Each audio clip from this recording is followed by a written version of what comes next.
Ayan, dahil Sabado ngayon, nagluto tayo ng paborito nating gulay na pechay.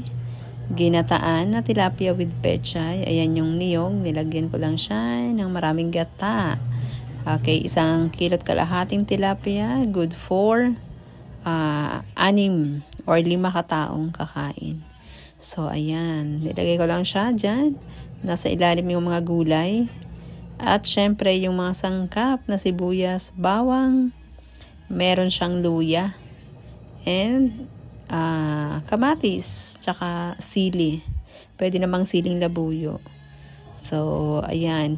Papakuluan lang yan. Syempre, kailangan natin ang gata.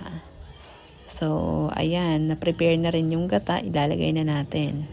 So, ayan. Charan. Gata-gata. Coconut milk sa English. Sobrang sarap niyan. So, kasi gusto ng mga tao dito is maraming sabaw. So, syempre, after malagyan, pakuluan na yan. So, ang pagpapakulo, mga 15 minutes lang. Luto na yan. At syempre, lagyan ng asin. Pampasarap. So, konti lang nilagay kong asin para kapag kinulang, magdagdag na lang. It's better na matabang kaysa sobrang alat. So, yan.